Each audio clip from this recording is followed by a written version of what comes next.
अध्याय 13। भीमा जी के क्षय रोग का निवारण।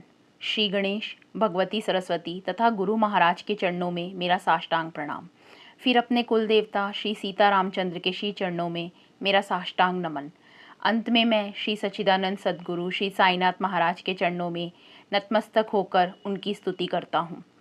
उनका भाव व्यक्त करने का ढंग अति संक्षिप्त और लोकोक्ति यानी कहावत के रूप में था, लेकिन जिसका अर्थ अति गहन होता था। व्यवहारिक दृष्टि से वे विस्तृत और व्यापक थे, फिर भी वे पूर्णतः संक्षिप्त व सारगर्भित थे। ऐसे थे बाबा के बोल, जो महत्व की दृष्टि से अति गहन व अर्थपूर्ण थे। वे नपे तुले और अनमोल थे। वे कभी भी अर्थहीन या व्यर्थ नहीं होते थे। अपने ध्येय की प्राप्ति के लिए भूतकाल के घटनाक्रम तथा आने वाली परिस्थिति का ख्याल कर कार्य करते रहो। विधि के विधान के अनुरूप आचरण करो। नित्य संतुष्ट रहो। कभी भी चिंता और व्याकुलता को अपने में पनपने ना दो। देखो, हालांकि मैं फकीर बन गया हूँ और स्वयं को सभी चिंताओं से मुक्त कर चुका हूँ। मेरा ना घर है और ना परिवार। मैं संसार के संतापों और कष्टों को त्याग कर शांत और स्थिर होकर एक ही स्थान पर रहता हूँ। फिर भी यह अनियंत्रित माया मुझे समय समय पर निरंतर कष्ट पहुँचाती है। मैं उसे पूर्णतः भूल जाता हूँ, किंतु वह कदापि मुझे नहीं भूलती और निरंतर मुझसे कस कर लिपटी रहती है। वह तो श्री हरि की आदि माया है, जो ब्रह्मा और अन्य देवताओं की एकाग्रता को भी भंग कर देती है। उसके सामने मुझ जैसे दुर्बल फकीर का क्या हश्र। लेकिन जब स्वयं हरि प्रसन्न होंगे, केवल तभी वह नष्ट होगी। निरंतर हरि भजन के बिना इस माया से मुक्ति संभव नहीं। माया की ऐसी महानता और महत्व को बाबा ने अपने भक्तों को समझाया और उसके प्रभाव से बचने के लिए उन्होंने निरंतर ईश्वर भजन कीर्तन गाकर ईश्वर की सेवा करने का परामर्श दिया। संत मेरी सचेतन मूर्ति हैं, ऐसा श्री कृष्ण ने स्वयं भागवत में कहा। हरि द्वारा उद्धव को कहे गए इन स्पष्ट शब्दों को कौन नहीं जानता। इसीलिए भक्त कल्याणार्थ दयाघन साईं समर्थ द्वारा कहे गए अत्यधिक गूढ़ सत्य को अति विनीत होकर सुनो। केवल वही पुण्यात्माएं जिनके समस्त पाप नष्ट हो गए हों, मेरी उपासना की ओर अग्रसर होते हैं। वह मेरे अस्तित्व को पहचान पाते हैं। यदि केवल तुम निरंतर साईं साईं ही उच्चारण करोगे, तो मैं अपनी कृपा द्वारा 7 समुद्र पार भी तुम्हारी रक्षा करूंगा। मेरे इन शब्दों पर विश्वास करो और निश्चय ही तुम्हारा कल्याण होगा।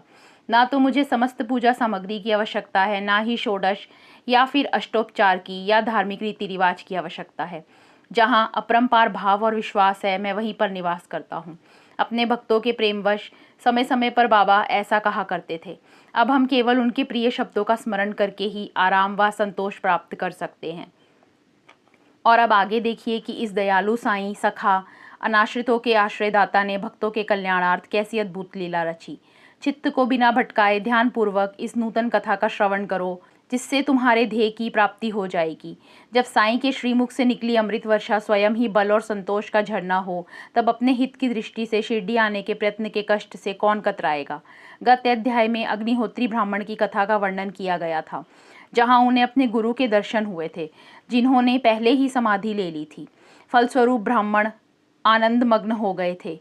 यह अध्याय पूर्व अध्याय से भी अधिक मधुर है। एक भक्त को, जो क्षय रोग से पीड़ित था, स्वप्न द्वारा उसकी बुरी आदत को छुड़वाकर आरोग्य प्रदान किया गया। हे निष्ठावान भक्तों, एकाग्रचित्त होकर साईनाथ के अद्भुत चरित्र का श्रवण करो, जो सभी पापों को नष्ट करने वाला है। यह चरित्र गंगा के अमृत जल के समान पुण्यवान, पावन व पवित्र है, जो इस संसार और अगले जन्म में मुक्ति प्राप्त करने में सहायता करता है। धन्य धन्य है वे कान जो इसका श्रवण करते हैं। हम इसकी उपमा अमृत से कर सकते हैं, लेकिन क्या वह इससे अधिक मधुर हो सकता है? और अगर अमृत प्राणों की रक्षा करता है, तो यह चरित्र जन्म निवारण कर देता है, यानी भविष्य में जन्म लेने से पूर्ण रूप से छुटकारा दिला देता है। जीव स्वयं को सर्वशक्तिमान सत्ताधीश मानते हैं, लेकिन जो सोचते हैं कि जैसा वे चाहे वैसा कर सकते हैं, तो उन्हें इस कथा का श्रवण अवश्य करना चाहिए। अगर जीव वास्तव में स्वतंत्र होता, तो दुख और संताप केवल उसे ही क्यों सताते, जबकि वह दिन रात सुख प्राप्त करने के लिए मेहनत करता है। यही तो वास्तव में उसके भाग्य की शक्ति है। हालांकि वह सदैव तेजी से यहाँ वहाँ हर जगह दुखों से बचने की कोशिश करता है, फिर भी वह दुख झटपट उसका ही पीछा करता है। दूर रखने की कोशिश में उल्टे वह मनुष्य को गले पड़ता है। उसे झाड़कर हटाने पर वह पहले से भी ज़्यादा मजबूती से लिपटता है। जीव का संघर्ष व्यर्थ ही जाता है। दिन रात किया गया उसका प्रयास व्यर्थ सिद्ध होता है। अगर जीव यथार्थ में स्वतंत्र होता तब तो उसे सुख के अलावा किसी अन्य वस्तु की प्राप्ति न होती और वह किसी भी वस्तु को दुख और कष्ट की शंका किए बिना हाथ लगाता। अपनी इच्छा से उसने कभी भी कोई दुष्कर्म न किया होता, अपितु पुण्य कर्मों में वृद्धि की होती ताकि उसके लिए सुखों में वृद्धि हो सके। लेकिन जीव स्वतंत्र नहीं है, कर्मों की कड़ी उसका पीछा करती है। कर्मों का खेल भी विचित्र है, जो प्राणी के जीवन को धागों से खींचते हैं। फलस्वरूप पुण्य कर्म को लक्ष्य बनाने पर भी हम विवश होकर पाप के मार्ग का अनुसरण करने लगते हैं। सत्कर्मों व पुण्य कर्मों की खोज करते हुए हम कुकर्मों के संपर्क में आ जाते हैं। लेकिन हे श्रोताओं, अब आप नारायण गांव तालुका जुन्नर जिला पुणे के भीमाजी पाटिल की कथा का श्रवण करो। मधुरता की दृष्टि से यह अमृत रस का अविरल बहाव है। भीमाजी का घर सुखी संपन्न था। वह आतिथ्यकारी थे। विशेषकर मेहमानों को भोजन परोसने में वह उत्तम रीति से उनका सत्कार किया करते थे। वह कभी भी खिन्न नजर नहीं आते थे और सर्वदा प्रसन्नचित्त रहते थे। संयोग विलक्षण तथा अवर्णनीय होते हैं, उसके कारण लाभ व हानि होती है जिसका हिसाब रखना मुश्किल होता है। कर्मों के फलस्वरूप हम कष्ट भोगते हैं और ऐसे रोग व्याधियों से पीड़ित होते हैं जिनके हम अधिकारी होते हैं। सन 1909 में दुर्भाग्य भीमाजी के पीछे ही पड़ गया, जब वह क्षय रोग से पीड़ित हो गए और उन्हें ज्वर रहने लगा। फिर उन्हें असहनीय खांसी का दौरा भी चालू हो गया। साथ ही दिन प्रतिदिन ज्वर तीव्रता से बढ़ने लगा। भीमाजी बहुत निराश हो गए। हर समय मुंह से झाग निकलता रहता और लार के साथ रक्त बहता रहता। उन्हें उबकाई आती और शरीर सदैव व्याकुल रहता। मरीज इतना बीमार हो गया कि वह लगातार चारपाई पर ही लेटा रहता। हालांकि हर प्रकार का उपचार किया गया, किंतु उनका शरीर कमज़ोर होकर सूखने लगा। उनका मन अशांत हो गया। उन्हें किसी प्रकार के अन्न और पेय में रुचि ना रही, ना ही पानी या दूध में पकाया गया जई का दलिया या आहार संबंधी कोई नियम ही पसंद आता। इस सब के कारण वे बहुत व्याकुल और हतोत्साहित हो गए। बीमारी के कारण शारीरिक कष्ट को सहन करना असंभव हो गया। ईश्वर की आराधना, झाड़ फूक करके भूत और प्रेत बाधा से मुक्त कराना, हर प्रकार की कोशिश की गई। डॉक्टर और वैद्य के सभी प्रयत्न विफल रहे। पाटिल ने भी जीने की आशा त्याग दी और मन ही मन उलझन में पड़ गए। पाटिल उद्विग्न रहने लगे। उन्हें अपने जीवन में कुछ ही दिन शेष नजर आने लगे। उत्तरोत्तर उनकी थकान बढ़ने लगी। इस प्रकार कई दिन गुजर गए। उन्होंने अपने कुल देवता की आराधना की, लेकिन कोई लाभ नहीं हुआ। ऐसा करने पर भी स्वास्थ्य में किसी प्रकार का कोई सुधार नहीं हुआ। अब वह ज्योतिष और ओझा से विचार विमर्श करके भी हार गए। कोई कहता, अरे यह किस प्रकार का अंग रोग है, अरे कैसे दैव योग भाग्य के कारण ऐसे दारुण दुख की प्राप्ति हो रही है। सभी मनुष्य यत्न निरुपयोगी सिद्ध हो रहे हैं। डॉक्टरों ने कोशिश की, हकीमों को बुलवाया गया, लेकिन उनका उपचार करने में सभी असफल रहे। कोई कुछ भी नहीं कर सका। उनके सभी प्रयत्न व्यर्थ हो गए। पाटिल ने हताश होकर स्वयं से कहा, हे भगवान, मैंने क्या किया है? क्यों सभी कुछ असफल हो रहा है? मैंने ऐसा कौन सा भीषण अपराध किया है जो मुझे ऐसा कष्ट भोगना पड़ रहा है? ईश्वर के तरीके भी कितने विलक्षण हैं। जो सुख भोग रहा होता है वह एक भी क्षण उसका स्मरण नहीं करता। उसकी लीला अपरंपार है और जब स्वयं उसकी इच्छा होती है तो वह विभिन्न प्रकार की आपदाओं की कड़ी भेज देता है और मनुष्य को मुसीबत के समय अपना नाम स्मरण कराने पर मजबूर कर देता है कि हे नारायण, मेरी सहायता करो। और जब ईश्वर ने सहायता के लिए की गई करुण पुकार सुनी तो वह दया से द्रवित हो गए और तभी भीमाजी को विचार आया कि उन्हें नारायण गोविंद चांदोरकर उर्फ नाना साहब को पत्र लिखना चाहिए। पाटिल के मन में पूर्ण विश्वास जागा कि नाना अवश्य ही कुछ ऐसा करेंगे जो दूसरे नहीं कर सकते और यह उनके लिए शुभ शकुन था। यह उनके रोग निवारण की शुरुआत थी। बाद में उन्होंने विस्तार पूर्वक एक पत्र नाना को लिखा। नाना साहब का उस क्षण स्मरण और कुछ नहीं बल्कि साईनाथ की प्रेरणा थी। वह ही उनके रोग निवारण का कारण था। संतों की लीला विचित्र होती है। कालचक्र की रचना में भी ईश्वर की ही योजना होती है। इसीलिए किसी को भी वैसे ही उसकी कल्पना करके व्यर्थ में ही शेखी नहीं भगानी चाहिए। शुभ या अशुभ सभी क्रियाओं में ईश्वर ही सूत्रधार होते हैं। वह ही तारते हैं और वह ही मारते हैं। केवल एक वही करता है। पाटिल ने चांदोरकर को लिखा, मैं दवाइयाँ ले लेकर तंग आ चुका हूँ। मैं तो इस जीवन से ही तंग आ चुका हूँ। मुझे तो ये जग ही नीरस और उदास प्रतीत होने लगा है। डॉक्टरों ने इस व्याधि को दुस्साध्य घोषित कर सारी आशा छोड़ दी है। हकीम और वैद्यों की बुद्धि भी थक कर परास्त हो गई है। और रही मेरी बात, तो मेरी उम्मीद भी बहुत कम हो गई है। इसलिए मुझे नम्रतापूर्वक केवल एक विनती ही करनी है। मेरी दृढ़ इच्छा है कि मेरी आपसे निश्चित रूप से भेंट हो जाए। पत्र पढ़कर चांदोरकर का मन दुखी हो गया, क्योंकि वह जानते थे कि भीमाजी पाटिल भले व्यक्ति थे। इसलिए उनका मन उनके लिए दया से भर आया। उन्होंने लिखा, तुम्हारे पत्र के उत्तर में मैं तुम्हें एक ही उपचार की सलाह दूंगा। साईं बाबा के चरणों को दृढ़ता से पकड़ लो। केवल यही उत्तम व अंतिम उपाय है। केवल वे ही हमारे माता और पिता हैं। केवल वे ही सभी की करुणामयी माँ हैं जो हमारे बुलाने पर दौड़ कर आएंगे, मातृ प्रेम के साथ हमें उठाएंगे और अपने बच्चे की ज़रूरत को समझेंगे। जब कुष्ठ रोग जैसा महारोग उनके दर्शन मात्र से ठीक हो गया, तब क्षय रोग की क्या बात। तिल मात्र भी शंका मत करो, जाओ जाकर कसकर साईं के चरण पकड़ लो। जो भी उनसे जो कुछ भी मांगता है वह सदैव उसे वह दे देते हैं, ऐसा उनका वायदा है और वह इससे बंधे हुए हैं। इसलिए मैं कहता हूँ शीघ्र जाकर साईं के दर्शन करो। सभी प्रकार के भय में मृत्यु का भय सबसे अधिक होता है। जाओ जाकर दृढ़ता से साईं के चरणों को पकड़ लो, केवल वे ही तुम्हें निर्भय करेंगे। पाटिल का कष्ट इतना सहनीय था कि जिससे उनका जीवन असुरक्षित और अनिश्चित सा हो गया। फलस्वरूप वे व्याकुल होकर सोचने लगे, मेरी साईनाथ से कब भेंट होगी, कब मेरे उद्देश्य की प्राप्ति होगी। पाटिल बहुत बेचैन थे। वह बोले, तुरंत ही सामान बांध लो, कल सुबह ही प्रस्थान की तैयारी कर लो, हमें शीघ्र ही शिरडी के लिए चलना चाहिए। ऐसा दृढ़ निश्चय करके पाटिल ने सबसे अलविदा कहकर साईं महाराज के दर्शनार्थ शिरडी के लिए प्रस्थान किया। अपने सगे संबंधियों को साथ लेकर भीमा जी ने तुरंत प्रस्थान किया। उनका मन जल्दी से जल्दी शिरडी पहुंचने के लिए ललायित था। पाटिल की बैलगाड़ी मस्जिद के चौक तक और फिर मस्जिद के द्वार तक आ पहुंची। 4 व्यक्ति भीमा जी को अपने हाथों में उठाकर लाए। नाना साहब उनके साथ थे और माधव राव भी वहां आ गए थे, जिनकी वजह से सभी के लिए बाबा से मिल पाना सहज हो जाता था। पाटिल को देखते ही बाबा बोले, श्यामा, और कितने चोरों का भार तुम मुझ पर डालोगे, क्या ये तुम्हारे लिए उचित है। भीमा जी ने अपना सिर बाबा के चरणों में झुकाते हुए कहा, साईनाथ, मुझ पर दया करो, मुझ अनाथ पर कृपा करो, हे दीनानाथ, मेरी रक्षा करो। पाटिल की व्यथा देखकर साईनाथ को उस पर दया आ गई। उस क्षण पाटिल को विश्वास हो गया, उसकी दुखावस्था का अंत अवश्य हो जाएगा। भीमा जी को अस्वस्थ देखकर कृपा सागर साईं समर्थ को उस पर दया आ गई और वे अपने श्रीमुख पर मधुर मुस्कान लेकर बोले, निश्चिंत हो जाओ और सारी व्याकुलता त्याग दो। विचारशील और चिंताशील विलाप मत करो। जिस क्षण तुम अपना पांव शिरडी में रखते हो, तुम्हारे कष्टों का अंत हो जाता है। चाहे तुम आकंठ संकटों के गहरे सागर में फंसे हो या महान दुख और कष्ट के गड्ढे में डूबे हो, जान लो कि जो भी एक बार मस्जिद की सीढ़ियों पर पैर रखता है वह परम सुख को भोगता है। इस स्थान का फकीर बहुत दयालु है, वह तुम्हारे रोग और दर्द को निर्मूल कर देगा। जिसे सभी से प्रेम है वह प्रेम पूर्वक तुम्हारी देखभाल करेगा। इसलिए चिंता मत करो, भीमा बाई के घर जाकर रहो, अभी जाओ और 1-2 दिन में तुम्हें आराम हो जाएगा।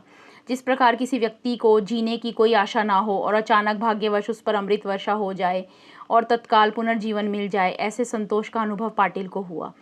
जैसे ही पाटिल ने साईं के मुख से निकले वचन सुने, उनको इतने घने संतोष का अनुभव हुआ जैसे मृत्युशैया पर पड़े व्यक्ति को अमृत पान का अवसर मिल जाए या प्यास के कारण झुलसे व सूखे गले वाले व्यक्ति को पीने के लिए जल मिल जाए। रोगी को हर 5 मिनट पर खून की उल्टियां हुआ करती थी, लेकिन जब बाबा उसके साथ 1 घंटे तक बैठे तो उल्टियां होनी बंद हो गई। बाबा ने रोगी की जांच नहीं की, ना ही उससे बीमारी के कारण पूछे। केवल उनकी कृपा दृष्टि ही क्षण भर में रोग का तत्काल उन्मूलन करने में समर्थ थी। उनकी कृपा दृष्टि ही पर्याप्त है। उससे मुरझाया हुआ वृक्ष भी फलने फूलने लगता है और बसंत से पूर्व ही उस पर फूल खिलने लगते हैं और वृक्ष फलों से लद जाते हैं। रोग और स्वास्थ्य क्या है?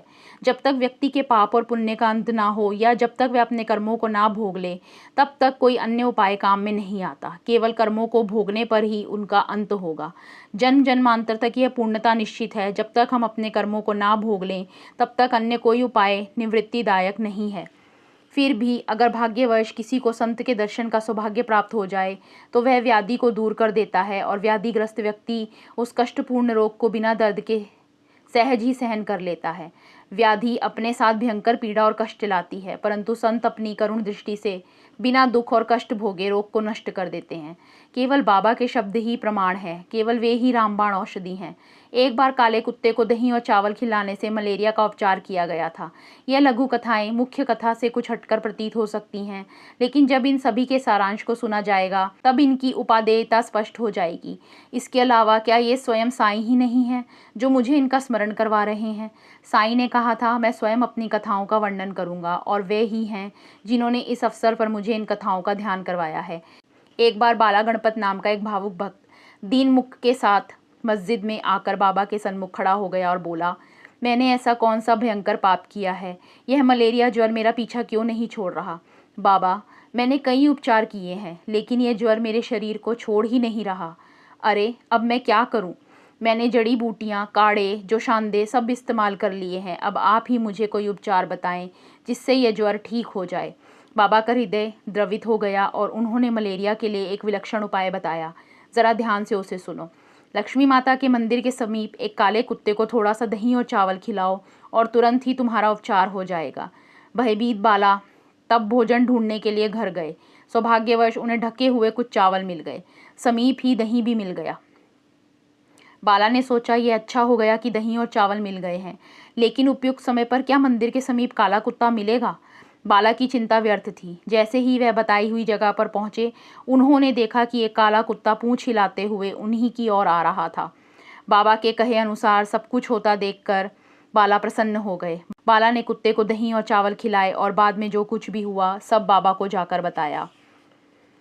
संक्षेप में, चाहे कोई इस घटना के विषय में कुछ भी कहे, लेकिन सच यही है कि उसी क्षण मलेरिया ने बाला को छोड़ दिया और उन्हें राहत मिल गई। इसी प्रकार एक बार बापू साहिब बूटी पेट में कंपकंपी के साथ अतिसार और उल्टी से पीड़ित हो गए। उनकी अलमारी हर प्रकार की दवाइयों से भरी हुई थी, परंतु एक भी लाभकारी सिद्ध नहीं हो रही थी। बापू साहब महीने ही मन घबराने लगे और चिंता में डूब गए। बार बार दस्त और उल्टी होने के कारण वे थक गए और अति दुर्बल हो गए। उनमें बाबा के दर्शन के लिए जाने की भी शक्ति नहीं थी, जबकि उसके लिए वे नियमित रूप से जाया करते थे। बाबा को इसका समाचार मिला। बाबा ने बूटी को बुलाकर अपने सन्मुख बिठाया और बोले, सावधान, अब तुम्हें दस्त ना लगेंगे और याद रखो उल्टियां भी अवश्य रुक जाएंगी। बाबा ने उनके सामने अपनी उंगली उठाकर एक बार फिर यही शब्द दोहराए। संक्षेप में उन शब्दों का ऐसा भय फैला कि डर के मारे दोनों रोग तत्काल ही भाग गए। फलस्वरूप बूटी को आराम हो गया। एक बार पहले भी बूटी दस्त और उल्टी से पीड़ित हो गए थे, तब शिरडी में हैजा फैला था। फलस्वरूप उनकी प्यास अधिक तीव्र हो गई, मितली आने लगी और पेट अस्वस्थ रहने लगा। उनके समीप ही डॉक्टर पिल्ले ने हर तरह के उपचार किए और जब किसी उपाय से लाभ ना हुआ, तब अंत में वह बाबा के पास गए। नम्रतापूर्वक उन्होंने सब हाल बाबा को बताया। तब पिल्ले ने बाबा से पूछा, क्या इन्हें काफ़ी दी जाए या पानी ठीक रहेगा? और बाबा ने उन्हें कहा, इन्हें दूध दो और खाने के लिए बादाम, अखरोट और पिस्ते दो। इन्हें पीने के लिए तरण दो, वह इनकी प्यास भी बुझा देगा और तत्काल ही इनके रोग का भी हरण हो जाएगा। अमुक कथा से यह शिक्षा मिलती है कि उन्हें तरण पिलाते ही उनकी व्याधि तुरंत पूर्ण निर्मूल हो गई। अरे, बाबा के शब्द अखरोट, पिस्ते, बादाम खा से रोगी का अतिसार से आराम मिल गया। बाबा के शब्द ही विश्वास धाम हैं, उन पर शंका करने का तो कोई प्रश्न ही नहीं उठता। एक बार आलंदी के कोई स्वामी साईं समर्थ के दर्शन की इच्छा से शिरडी पधारे। वह साईं के आश्रम यानी मस्जिद में पधारे। वह कर्ण रोग से पीड़ित थे, जिसके कारण वे अस्वस्थ थे और उनकी निद्रा भी भंग हो गई थी। उनकी शल्य चिकित्सा भी हो चुकी थी, फिर भी उन्हें विशेष लाभ ना हुआ। उनके कान में असहाय पीड़ा थी, परंतु किसी उपचार से लाभ नहीं हुआ था। इसलिए उन्होंने आलंदी छोड़कर बाबा का आशीर्वाद प्राप्त करने का फैसला किया। स्वामी ने साईं के चरणों में अभिनंदन किया, उदी प्रसाद ग्रहण कर बाबा से आशीर्वाद के लिए प्रार्थना की और विनती की कि बाबा की कृपा सदैव उन पर बनी रहे। माधवराव देशपांडे ने उनकी तरफ से उनके रोगग्रस्त कान के लिए बाबा से प्रार्थना की। महाराज ने उन्हें आश्वासन देते हुए कहा, अल्लाह अच्छा करेगा। ऐसा आशीर्वाद प्राप्त कर स्वामी वापस पुणे लौट गए। 8 दिनों के बाद उन्हें एक पत्र प्राप्त हुआ, जिसमें लिखा था कि असहनीय पीड़ा उसी क्षण शांत हो गई थी, परंतु सूजन अभी पूर्ववत ही है, जिसके उपचार हेतु एक अन्य ऑपरेशन की सलाह दी गई थी, जिसके सिलसिले में वे दोबारा मुंबई आए थे। मैं उसी डॉक्टर के पास गया। लगता है बाबा भी परेशानी में उलझ गए होंगे, लेकिन जब डॉक्टर ने मेरे कान की जांच की तो उसमें सूजन का कहीं भी पता ना लग सका। इसलिए डॉक्टर ने कहा कि ऑपरेशन की कोई आवश्यकता नहीं है। स्वामी की व्याकुलता पूर्णतः शांत हो गई। सभी बाबा की लीला पर विस्मय कर रहे थे। इसी संदर्भ में एक अन्य कथा मुझे याद आ रही है। मैं श्रोताओं को इसका वर्णन करके इस अध्याय को समाप्त करूंगा। सभा मंडप के फर्श का कार्य शुरू होने से 8 दिन पूर्व काका महाजनी को अतिसार की बीमारी हो गई। उन्हें दस्त लग गए। मन ही मन वे पूर्ण रूप से बाबा पर निर्भर थे, इसलिए उन्हें ना ही कोई उपचार किया और ना ही कोई औषधि ली। हालांकि बीमारी के कारण उनकी हालत बहुत खराब हो गई थी। महाजनी जानते थे कि बाबा पूर्ण अंतर्ज्ञानी थे, इसलिए उन्होंने अपने कष्ट के विषय में बाबा से कुछ नहीं कहा। वे इस विश्वास में दर्द और कष्ट सहन करते रहे कि जब बाबा की इच्छा होगी तब वे स्वयं ही उनके कष्ट का निवारण करेंगे। केवल अपनी प्रबल इच्छा के बल पर ही वे सभी कष्ट सहन करते रहे, ताकि उनके प्रतिदिन की आरती और पूजा क्रम में कोई रुकावट ना आए। जब दस्त कई बार होने लगे और रुकने का नाम नहीं ले रहे थे, तब बाबा का सेवा क्रम और आरती कहीं टूट ना जाए, इसके लिए वे ऐसा किया करते थे। वे अपने समीप मस्जिद में ऐसी जगह एक तांबे का लोटा पानी से भरकर रख लेते थे, ताकि अंधेरे में भी वह आसानी से मिल सके। स्वयं वे बाबा के समीप बैठकर उनके चरण दबाया करते थे और निश्चित रूप से आरती के लिए उपस्थित हो जाते थे, जैसा कि उनका नित्य क्रम था। अगर पेट में दर्द या शंका होती तो पानी का लोटा हमेशा तैयार रहता था। तब एकांत स्थान में जाकर वे शौच कर वापस आ जाते थे। और अब जब तात्या ने फर्श का कार्य आरंभ करने की आज्ञा मांगी तो बाबा ने आज्ञा दे दी। जरा सुनो कि बाबा ने उन्हें क्या कहा। अभी हम लेंडी को जा रहे हैं, लेकिन जब हम वहां से वापस आ जाएं तो उस क्षण फर्श का कार्य शुरू कर देना। बाद में बाबा वापस आकर अपने आसन पर बैठ गए। सही समय पर काका भी वहां आ गए और बाबा के चरणों को दबाने लगे। कोपर गांव से तांगे आ गए। मुंबई से भी भक्त आ पहुंचे। पूजा सामग्री लेकर भक्त ऊपर चढ़े और बाबा को प्रणाम किया। औरों के साथ अंधेरी से पाटिल भी आए। वे अपने साथ फूल, अक्षत और पूजा की अन्य सामग्री भी साथ लाए और बैठकर अपनी बारी आने की प्रतीक्षा करने लगे। अचानक नीचे खुले आंगन में जहां रथ को रखते थे, बिल्कुल उसी स्थान पर कुदाली की पहली चोट पड़ी। मस्जिद के फर्श का कार्य शुरू हो गया। कुदाली के प्रहार की आवाज सुनते ही बाबा ने जोर से अजीब सी आवाज निकाली और तत्काल ही नरसिंह अवतार धारण कर लिया और उनके नेत्र भयानक हो गए।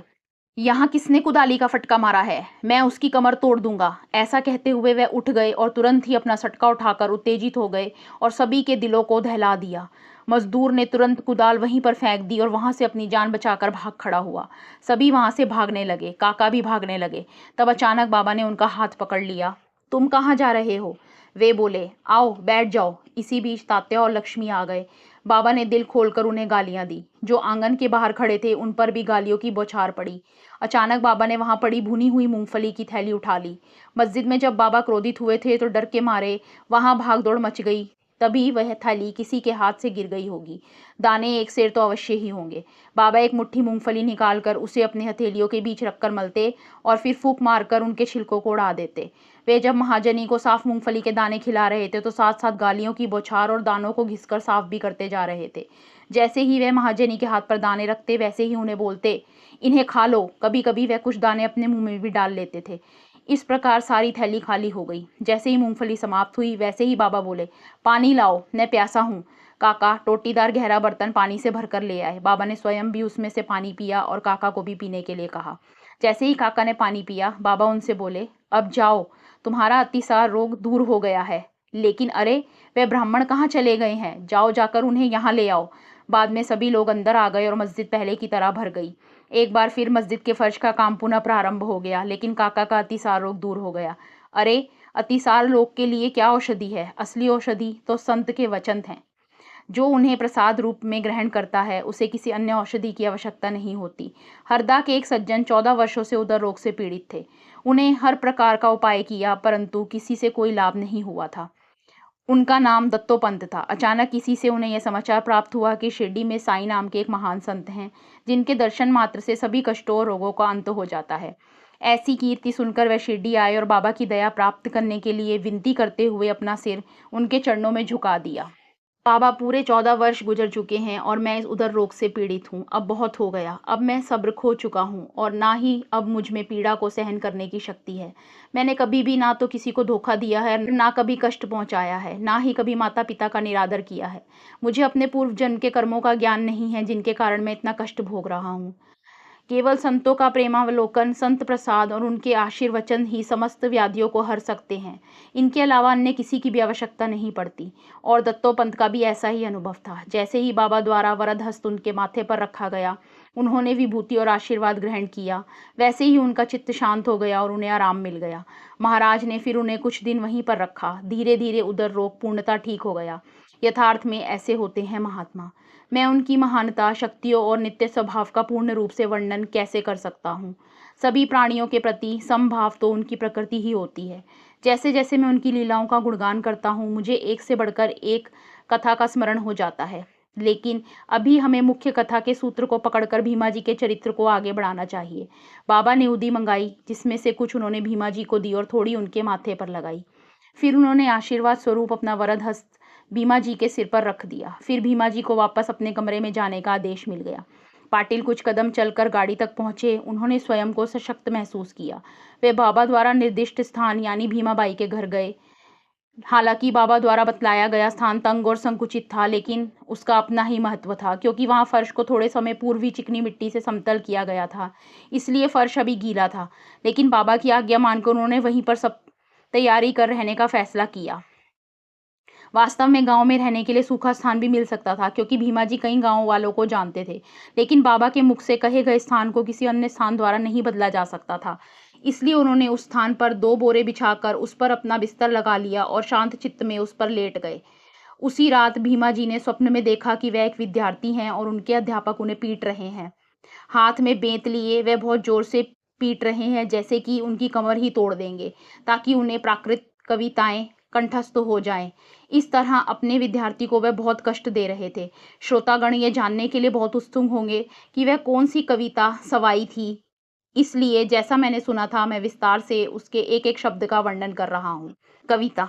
स्त्री के लिए किसी अन्य ग्रह में पांव रखना सांप के सिर पर पांव रखने के समान है, जिसके मुख से शब्द निकलना उतना ही कठिन हो जितना कि कंजूस के हाथ से धन को निकालना। जिसके लिए अपने पति का साथ ही परम सुख हो, चाहे घर में धन का अभाव क्यों ना हो, और जो शांत चित्त से अपने पति की आज्ञा का पालन करती हो, वास्तव में मनुष्यों में वही सच्ची सती है। लेकिन किस गलती की यह सजा थी, यह समझ पाना मुश्किल था। शिक्षक तो बेंत को रोक ही नहीं रहे थे। ऐसा प्रतीत होता था मानो उन पर जिद का दौरा सवार हो गया हो। इसके तुरंत बाद उन्होंने एक दूसरा स्वप्न देखा, जो पहले स्वप्न से भी विलक्षण था। कोई सज्जन आकर उनकी छाती पर बैठ गए और उसे बलपूर्वक दबाने लगे। एक पत्थर को उठाकर मानो उन्होंने छाती का सिलबट्टा ही बना लिया था। अत्यंत कष्ट की इस अवस्था में उन्हें ऐसा प्रतीत हुआ मानो प्राण मुंह तक आ गए हैं और वे स्वर्ग को प्रस्थान कर गए हैं। स्वप्न समाप्त हुआ और उन्हें नींद आ गई, जिससे कुछ आराम मिला। सूर्योदय होने पर पाटिल नींद से जागे। उन्होंने अपने में स्फूर्ति और ताजगी का अनुभव किया, जैसा कि उन्हें पहले कभी नहीं हुआ था। अस्वस्थता का भाव तो जैसे झूमंतर हो गया। तब फिर सिलबट्टे, पत्थर और बेंत का भला कौन स्मरण करता है। लोग स्वप्न को केवल भ्रम मात्र ही समझते हैं, लेकिन कभी कभी हमारे अनुभव विपरीत होते हैं। उसी शुभ मुहूर्त में रोग नष्ट हो गया और पाटिल के दुखों का अंत हो गया। पाटिल मन ही मन अति प्रसन्न हुए और उसे अपना पुनर्जन्म मानने लगे। फिर वे धीरे धीरे बाबा के दर्शन के लिए निकले। जब उन्होंने बाबा के चंद्र के समान श्रीमुख को देखा, तब पाटिल के हृदय में बहने वाले आनंद सागर की लहरों में उफान आ गया। उनका अपना मुख भी आनंद मुद्रा से चमक उठा और नयनों में सुखमय तंद्रा सी छा गई। जैसे ही उन्होंने अपना मस्तक बाबा के चरणों में रखा, उनके नेत्रों से प्रेमाश्रु बहने लगे। दंड स्वरूप बेतों की मार से होने वाले असहनीय कष्ट और छाती के दबाने से हृदय स्फोट के अनुभव होने का परिणाम स्पष्टता सुखकारी था, और वह कहने लगे, बाबा, मुझ जैसे तुच्छ प्राणी के लिए कभी भी असंभव नहीं है कि मैं आपकी दया और उपकार का बदला चुका पाऊं। इसलिए मैं केवल अपना सिर आपके चरणों में झुकाता हूँ। केवल यही एक उपाय है जिससे मैं कुछ मात्रा में ऋण की भरपाई कर सकता हूँ। इसके अलावा अन्य कोई उपाय नहीं है। बाबा साईं, आपके अद्भुत तरीके अचिंत्य और समफ से भरे हैं। फिर पाटिल बाबा की महिमा का गुणगान करते हुए वहां एक माह तक रुके और बाद में उद्देश्य पूर्ति के कारण संतुष्ट व नाना के उपकार का स्मरण कर उन्हें धन्यवाद देते हुए वापस अपने घर लौट गए। साईं कृपा के कारण कृतज्ञ हो पाटिल भक्ति, विश्वास, श्रद्धा और आनंदचित हो अक्सर शिरडी आने लगे। और साईनाथ को क्या चाहिए? केवल 2 हाथ, एक माता, दृढ़ श्रद्धा और अनन्य भक्ति। भक्त की कृतज्ञता ही उनके लिए प्राप्त है। जब व्यक्ति विपदाग्रस्त होता है, तब वह सत्यनारायण पूजा का प्रण करता है, और जब वह संकट मुक्त हो जाता है, तब वह रीति रिवाज के साथ उसे संपन्न कराता है। उसी प्रकार तभी से पाटिल ने स्नान व अन्य निर्धारित नियमों का पालन करते हुए प्रत्येक गुरुवार को सत्य साई व्रत करने का प्रण लिया। ऐसे अवसर पर लोग सत्यनारायण कथा का पठन करते हैं। पाटिल इसकी बजाय प्रेम पूर्वक दासगणुकृत अवार्चिन भक्त लीला अमृत में से साईं चरित का पठन किया करते थे। इस ग्रंथ के 45 अध्यायों में दासगणु ने उनके महान भक्तों के जीवन का वर्णन किया है। इनमें से साईनाथ के विषय में दिए गए 3 अध्याय ही सत्य साई कथा बनाते हैं। सभी व्रतों से उत्तम ये 3 अध्याय हैं जिनका पाटिल पारायण किया करते थे। इसी का परिणाम था कि पाटिल को अपरिमित सुख और स्वस्थ चित्त रहने का सुअवसर प्राप्त हुआ। पाटिल नियमित रूप से आनंद चित्त से अपनी सभी भाई बंधुओं व परिवारजनों को आमंत्रण देकर सत्य साई व्रत किया करते थे। नैवेद्य की रचना में सभी खाद्य पदार्थों का अंश ठीक उसी मात्रा में होता था जैसा कि सत्यनारायण नैवेद्य में होता है। मंगल उत्सव भी उसी प्रकार मनाया जाता था। केवल इतना अंतर होता था कि यहाँ साईं की पूजा होती थी और वहाँ श्री विष्णु की होती है। किसी वस्तु की कमी नहीं होती थी। पाटिल ने इस प्रकार गांव में एक नई प्रथा को शुरू किया। लोगों ने भी एक के बाद एक सत्य साई व्रत करना आरंभ कर दिया। ऐसी है संत कृपा। जब भक्त का भाग्य उस पर प्रसन्न होता है, तब केवल उनके दर्शन मात्र से सांसारिक कष्टों का अंत हो जाता है। केवल इतना ही नहीं, बल्कि मृत्यु को भी वापस लौटा दिया जाता है। अगले अध्याय में एक सज्जन की संतति चिंता का वर्णन होगा और प्रसंगवश सभी संतों में एक ही आत्मा का बोध हमें चमत्कार के रूप में विदित होगा। नांदेड़ के धनी व पारसी जाति के एक व्यक्ति को बाबा के आशीर्वाद से पुत्र रत्न की प्राप्ति हुई थी। नांदेड़ के संत मौला साहब और बाबा में एकत्व का होना स्पष्ट हुआ। आनंद मग्न होकर पारसी वापस अपने घर को चला गया। कथा भावुक करने वाली है, हे श्रोताओं, उसे शांत चित्त होकर सुनना, तब तुम्हें साईं की सर्वव्यापकता और प्रेम का अनुभव होगा। हेमाड़ पंथ साईं की शरण ग्रहण करता है, वह संतों और श्रोताओं को नमन करता है। अगले अध्याय में इन कथाओं का आदरपूर्वक श्रवण करना। सभी का कल्याण हो।